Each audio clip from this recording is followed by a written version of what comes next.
Good morning, class. Welcome to our today's lesson. Today we're going to talk about imperialism and its role with Impressionism and the post-Impressionism movement.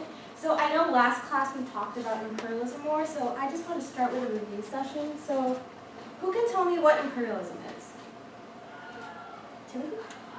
That's when one country conquers another. Okay, yeah. Can anybody tell me how they conquered these other countries? Sabrina? Did they just take it? Yeah. So they would basically, yeah, right. They would basically just like come into these like area countries and be like, okay, we kind of want to do like a connection with you. So they would kind of like colonize and settle those areas. So going back to what Timothy said, this was an expansion of U.S. and European nations over territories in other countries from the late 19th to the early 20th century. And this was usually done, as Sabrina said, just by basically taking other people's like cut areas, which was usually done through colonialism, which is a policy of a nation seeking to extend or retain its authority over other people or territories, generally with the aim of economic dominance. So because of this rise of empires in European and American countries, they would basically go to these other like lesser known or like more developing nations such as Africa, East Asia, and they would basically have people settle in these areas and begin like their own little colony, and they would just basically trade from the main nation, like in Europe, and just trade with other countries such as in Africa or in Asia. And so this impact on European society was that it kind of caused this Orientalism. It started this social concept called Orientalism, which was this European fascination with the Middle East and the Far East, and this occurred in the 19th century. So basically, through this trade interaction between these two nations, so these nations would get imports from like European goods that they needed to like, you know, develop more as a country, and in return, these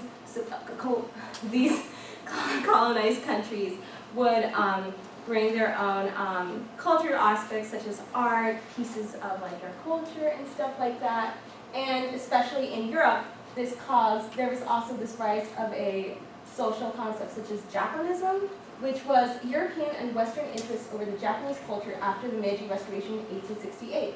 So this basically was being able to bring back the Japanese emperor into power and just allowing Japan to open its doors to the Western world after 200 years of exclusion. And this enabled for trading between the two worlds, between Western imports coming to Japan and Japanese exports such as vases and artworks coming into areas such as Europe. So these two main societal concepts eventually contributed to the use of two art styles. Now, can anybody tell me what Impressionism is? I'll give you a hint. It's already right here presented for you, so it's background art. Yes, Chris. Is it like a painting without a lot of detail? Yeah, you're close. Like Yeah. feel it? Yeah, so kind of like you can feel it, just with like the brush strokes and stuff like that. Anybody else? Timothy? Based on the title, is it an attempt to capture the impression of what the artist sees instead of just getting like the details? Yeah, that's right. So getting with that kind of information that you guys already have, can you guys kind of tell me what post-impressionism is? If we see like impressionism, then that what is post. Yes, Michael. Do they like focus more on details? Because this isn't really detailed. Yeah, so there's a focus more on detail, so kind of like contrasting to that. Anybody else want to share? Okay, going with your guys' responses. Impressionism was a 19th century art movement originating in Paris, which consisted of relatively small, thin, yet visible brushstrokes, open compositions, so just being able to take advantage of these big spaces, and using an emphasis on an accurate depiction of light. So a lot of these art pieces focus on everyday objects, life, landscapes, and there was a strong emphasis on rhythm. So through these brushstrokes, you can see the movement that was used in like making each of these like shapes and stuff, which kind of reflects this use of like movement and rhythm that came out of these pieces. And post-impressionism developed roughly between 1886 and 1905. This extended the rules that impressionism already had, which rejected the overall limitations already put, and it focused on using vivid, unusual colors while using thick applications of paint, which in contrast to Impressionism, which was using just light brush strokes, using as little paint as possible. Post-Impressionism used more of these thick, bright colors. So here are some two examples of Impressionism and Post-Impressionism. Can anybody take a guess of who made this art piece? Well, Van Gogh made the Post-Impressionism work. So, Timothy? Is it Monet? You're right, it is Monet. So this piece of Impressionism was Claude Monet's The Water Lily Pond, and this Post-Impressionism piece is Vincent van Gogh's Starry Night. So this connection with the arts was that because of these imports of Japanese art, such as woodblock prints and vases, many European artists were just captured by these designs because they were just so not used to these type of pieces, and this kind of just fascinated them, and there was just this big boom over just purchasing these types of art pieces, specifically in the areas of France.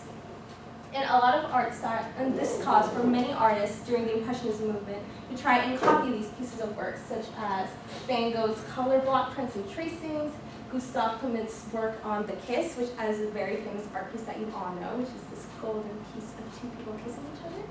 And there was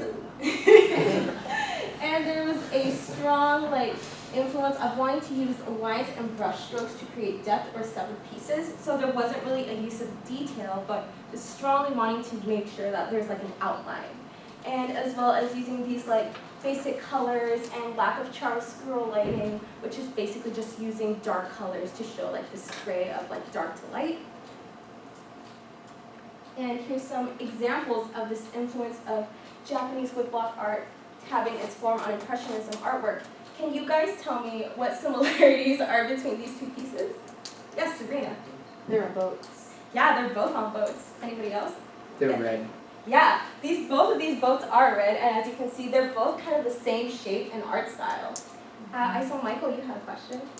Yeah, I was from an earlier slide. Mhm. You were talking about the how Impressionism originated in Paris in the 19th century. Mhm. Is this largely where we see it rise? Yeah, so it specifically rose in Paris. Okay. Most of these art pieces that came to Europe were mostly sold in street arts of these street artists of Paris, which was this big interest out of these artists as they saw as a result. Anybody else want to compare these two pieces? The strong horizontal line. Yeah, so they're both horizontal. So this kind of use of taking advantage of these big spaces was not only reflected on the woodblock printing, but also on Monet's work. I know somebody else had a hand up. Yes, Tinky? They kind of have the sky as not a bunch of different colors, but as kind of I guess the different colors are blurred together. So it's not strictly different colors, but it's also not just one color. Yeah, that's right. So that was a key movement through the Impressionism artworks. There was this use of just trying to blend all these colors, making sure to take advantage of these bright pastel-like colors, similar to how woodblock prints would use main bright colors that would stand out in contrast with each other. So do you guys see any Japanese or any Orientalist art styles within these post-impressionism pieces? Yeah. I mean, the fan on the right piece. Yeah, that's right. You can see these bright colors used and these overall Orientalist shapes and structures. Yes, Lucas.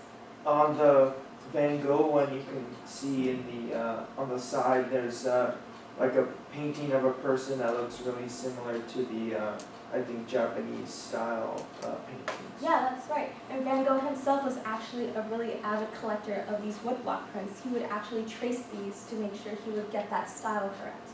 Yes, Michael. Is that Mount Fuji in the background? Yes, that is Mount Fuji. Does anybody else want to share their comparison? Yes, Timothy.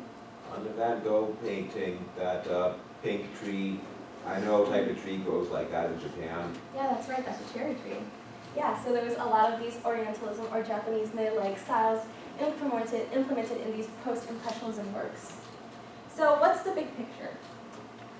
So this basically showed how art at that time reflected society at the time. So Europeans were just fascinated by the exoticness and unfamiliarity of the cultures that they colonized, which kind of just influenced more about wanting to know more about the country and just wanting to like expose more trade, implementing more of these exports to European society, and as well as the opening of Japan to the Western world after isolation created a boom in its exports. European empires were able to gain more money as a result, and as well, these countries such as Japan were able to have enough money to also start their way towards modernization. And as well, during the 19th century, the Western world's exposure to new countries and territories led to many of these lands colonized being seen as unknown or foreign. So it wasn't seen as mostly as this appreciation of culture. It was more seen as a novelty, which also kind of strengthened this concept of wanting to civilize the cultures that were living there at the time. It wasn't more of a, this culture's interesting, we want to connect with them more. It was more of a, this is unfamiliar, we want to take advantage of this. Let's just civilize them to make them more as ourselves. So that's our class. We'll talk more about the historical aspect about colonization, considering stuff as the white man's burden. And on Friday, we'll be doing an art activity where you guys can practice these Impressionism movements, where you guys can connect to your guys' work in making these art styles. Thank you.